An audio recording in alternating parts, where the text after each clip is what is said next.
You aren't even hungry.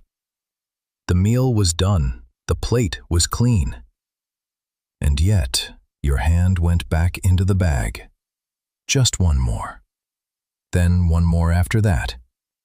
Until somehow the whole thing was gone, and you sat there thinking, what is wrong with me? And maybe it's 9 at night. You're not even hungry, not really. But the kitchen is calling, soft and certain, the way it does every single evening at exactly this hour. So you tell yourself the same thing you always do. Tomorrow I'll have willpower. And here's the part I really want you to hear. You are not weak. You can run a business, raise a kid, white-knuckle your way through the hardest things life throws at you, and still lose every night to a bag of chips. That is not a character flaw. That is a clue. Because you are not broken, and you are definitely not alone. What you are is a beautifully built survival machine running a brilliant program in completely the wrong century. So get comfortable, because this is the story of why you genuinely cannot stop eating, and I promise you, it has almost nothing to do with willpower. To get why, we have to go back, way back, to a world where the single biggest problem your ancestors faced wasn't too much food, it was not enough. For almost all of human history, calories were rare, and the next meal was never promised. So picture one of your ancestors stumbling onto a tree heavy with ripe fruit, or a hunt that finally paid off. That wasn't a snack. That was the difference between making it through the winter and not. So evolution built you a system of staggering elegance, and it does 3 things beautifully. 1. It makes you crave the richest, most calorie-dense food you can find, and chase it hard. 2. It tells you precisely when to stop. And 3, my favorite, it guards the fat you've stored like a dragon on a pile of gold, so a lean month can't kill you. And here's how good that third part is. In 1994, a scientist named Jeffrey Friedman over at Rockefeller University discovered a hormone hidden inside that system.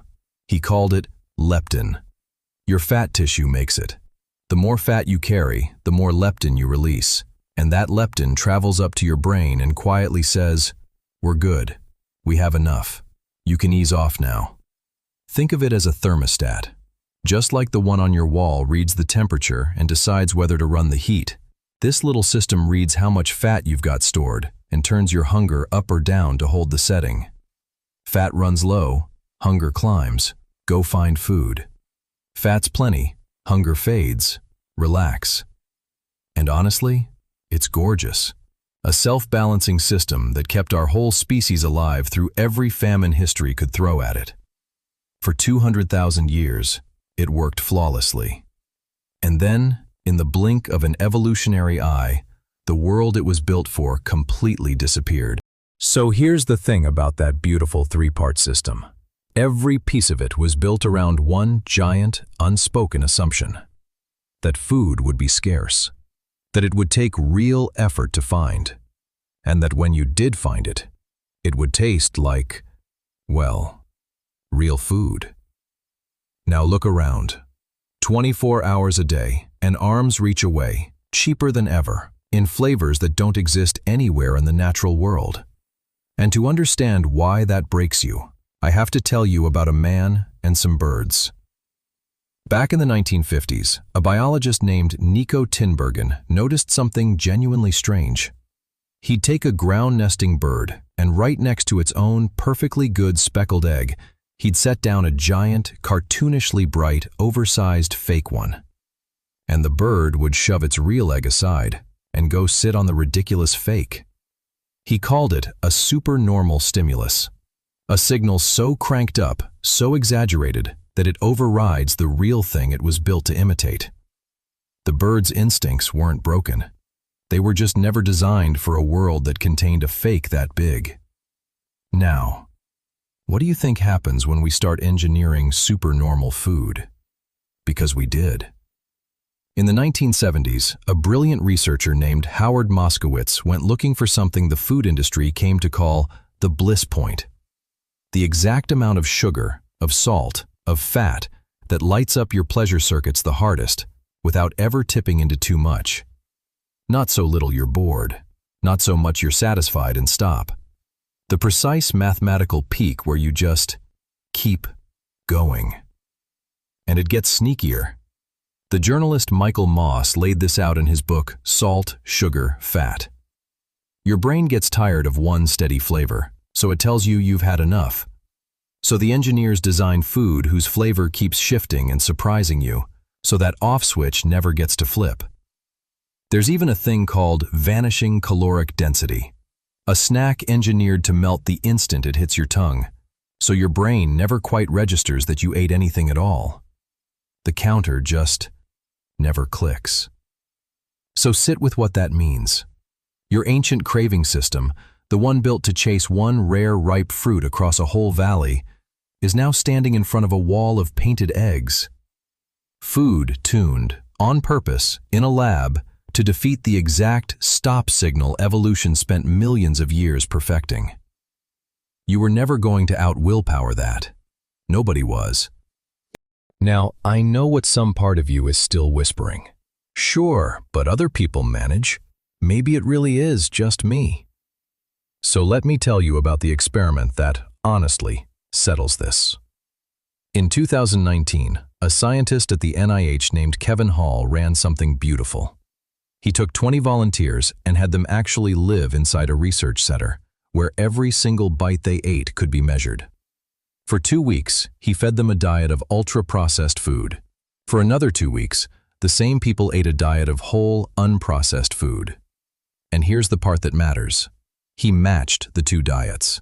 Same calories on offer, same sugar, same salt, same fat, same fiber. They could eat as much or as little as they wanted, either way. On paper, these two diets were twins.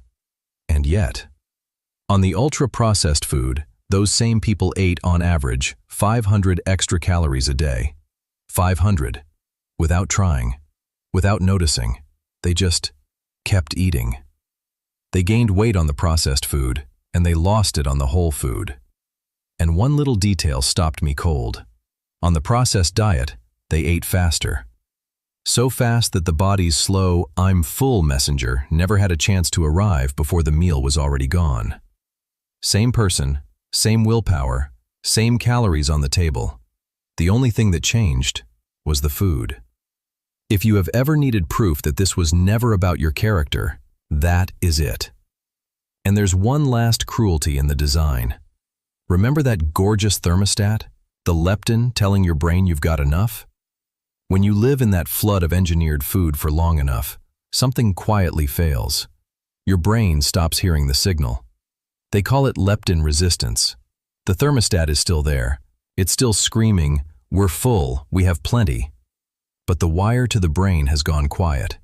And so the brain, hearing nothing, assumes the worst the only way it knows how. It assumes you're starving. So it turns the hunger up and slows you down to save energy. Which is exactly why just eat less can feel like fighting your own body. Because you are. And your body, defending you from a famine that is never coming, fights back harder. Okay, deep breath. Whew. Because I am not going to leave you sitting there feeling like the deck is stacked against you. There is a way through this, and it is so much kinder than the one you've been trying. Here's the trap we've all been sold, that the answer is more willpower, more restraint. Just want it less.